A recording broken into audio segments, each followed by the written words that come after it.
தனம் இப்போ இந்த பிரச்சனைய ரொம்பவே பெருசு பண்ணதுக்கப்புறமா, நம்ம எழிலுக்கு பயங்கரமா கோவம் வர ஆரம்பிச்சிடுது. அதாவது அவங்க கேள்வி கேட்குறாங்க. அது எல்லாமே நியாயம். கரெக்ட் தான். எந்த ஒரு தப்பும் கிடையாது.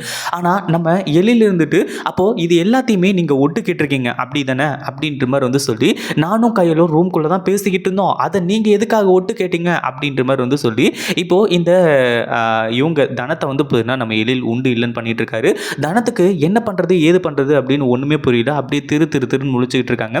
ஏன்னா அந்த அளவுக்கு பார்த்தீங்கன்னா, இப்போ பயங்கர கோவத்தோட தான் நம்ம எழில் பேசிக்கிட்டு இருக்காரு. இதுக்கு மேல பார்த்தீங்கன்னா, இந்த பிரச்சனைய நான் இப்படியே விட போறது கிடையாது. அது மட்டும் இல்லாம நீங்க ரொம்ப ஓவரா போயிட்டு இருக்கீங்க அப்படின்ற மாரி சொல்லி தனத்த சொல்லும்போது, தனத்துக்கு பயங்கரமான கோவம் வந்துட்டு, "தம்பி நீங்க பேசுறது சுத்தமா சரியில்ல தம்பி. என்ன பேசிட்டு இருக்கீங்க நீங்க? நான் ஒட்டு கேட்டது தான் இப்ப தப்பா?" அப்படின்ற மாரி சொல்லி இப்போ அவங்க ஒரு பக்கம் பார்த்தீங்கன்னா, பயங்கரமா கதற ஆரம்பிச்சுறாங்க. இந்த வீடியோ பிடிச்சிருந்தா லைக் பண்ணுங்க, ஷேர் பண்ணுங்க. இப்பதான் நம்ம சேனலுக்கு ஃபர்ஸ்ட் டைம் வரீங்க அப்படின்னா, கீழ இருக்க சப்ஸ்கிரைப் பட்டன பிரஸ் பண்ணிக்கோங்க.